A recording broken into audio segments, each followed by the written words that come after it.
اصحاب کہف کا مکمل واقعہ۔ آج سے تقریباً 2000 سال پہلے ملک روم کے شہر افسوس میں ایک ظالم بادشاہ دقیانوس کی حکومت تھی۔ جو شخص بتوں کی پوجا نہ کرتا وہ اسے قتل کروا دیتا۔ ایک دن ایمان والوں کے قتل کا منظر دیکھنے کے لیے چند نوجوان آئے۔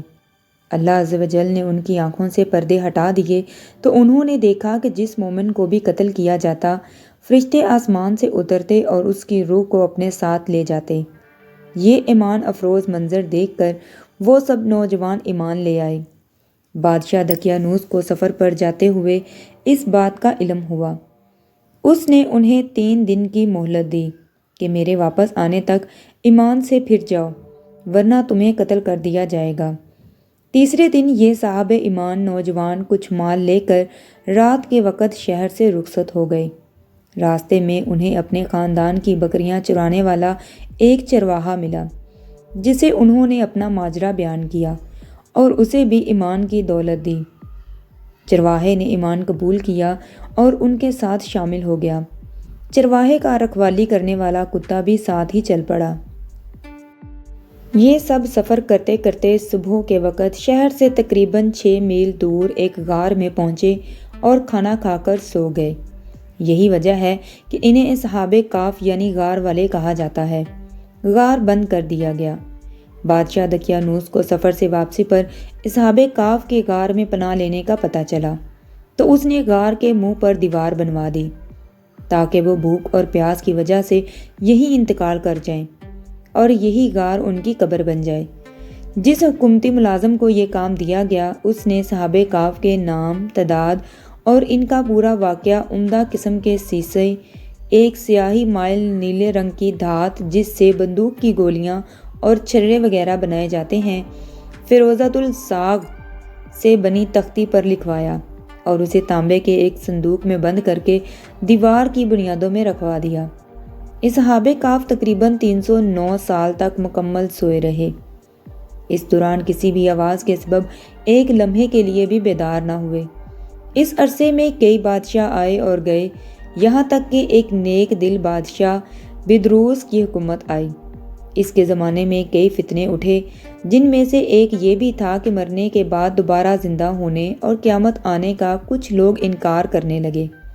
بدروس نے یہ حال دیکھ کر بارگاہ الہی میں فریاد کی، یا اللہ عز و جل کوئی ایسی نشانی ظاہر فرما جس سے لوگوں کو مرنے کے بعد دوبارہ زندہ ہونے اور قیامت آنے کا یقین ہو جائے۔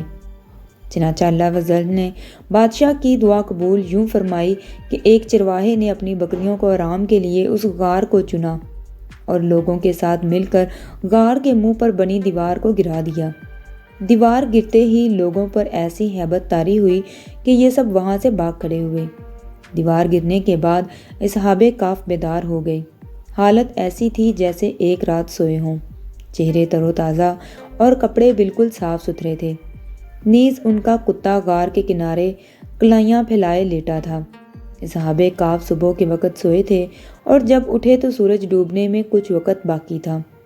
انہوں نے نماز ادا کی اور اپنے ساتھی یملیحہ کو کھانا لانے کے لیے بھیجا۔ یملیحہ ایک تندور والے کی دکان پر گئے اور کھانا خریدنے کے لیے دقیانوسی دور کا سکہ دیا۔ صدیوں پرانا سکہ دیکھ کر بازار والے سمجھے کہ ان کے ہاتھ کوئی پرانا خزانہ آ گیا ہے۔ وہ یملیحہ کو حاکم کے پاس لے گئے۔ اس نے پوچھا، خزانہ کہاں ہے؟ یملیحہ بولے، یہ خزانہ نہیں، ہمارا اپنا پیسہ ہے۔ حاکم کہنے لگا، یہ کیسے ممکن ہے؟ یہ سکہ 300 سال پرانا ہے، ہم نے تو کبھی یہ سکہ نہیں دیکھا۔ یملیحہ بولے، دقیانوس بادشاہ کا کیا حال ہے؟ حاکم بولا، آج کل اس نام کا کوئی بادشاہ نہیں ہے۔ سینکڑوں سال پہلے اس نام کا ایک کافر بادشاہ گزرا ہے۔ یملیحہ نے کہا، کل ہی تو ہم دقیانوس سے اپنی جان بچا کر غار میں چھپے تھے، آئیے میں آپ کو اپنے ساتھیوں سے ملواتا ہوں۔ حاکم اور کئی لوگ غار کی طرف چل پڑے۔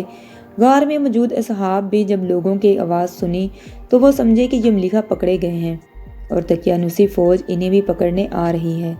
یملیحہ نے غار میں پہنچ کر ساتھیوں کو سارا ماجرا بتایا۔ حاکم نے غار کے کنارے صندوق دیکھا تو اسے کھلوایا۔ اندر سے تختی ملی جس پر اصحاب کہف کا حال لکھا تھا۔ حاکم نے یہ خبر بادشاہ بدروس تک پہنچائی۔ وہ بھی آ گیا اور اس نے صحابہ کہف کا حال دیکھ کر سجدہ شکر کیا کہ اللہ افضل نے مرنے کے بعد زندہ ہونے اور قیامت کا یقین دلانے کی نشانی عطا فرمائی ہے۔ اس کے بعد اصحابِ کہف غار میں آ کر سو گئے اور ان کی روح قبض کر لی گئی۔ بدروس نے لکڑی کے صندوق میں ان کے جسم مبارک رکھے، غار کے قریب مسجد تعمیر کرنے کا حکم دیا اور لوگوں کے لیے دن مقرر کر دیا کہ ہر سال عید کی طرح وہاں آیا کریں۔ ایک قول کے مطابق اصحابِ کہف کی تعداد 7 تھی، جن کے نام یہ ہیں: مقسل مینا، یملیحہ، مرتونس، بنونس، سارینونس، زونوانس اور کشفیتونس، اور کتے کا نام قطمیر تھا۔ جی تو دوستو، کیسی لگی آپ کو میری یہ اسلامک انفارمیشن؟ مجھے کمنٹ سیکشن میں ضرور بتائیے گا۔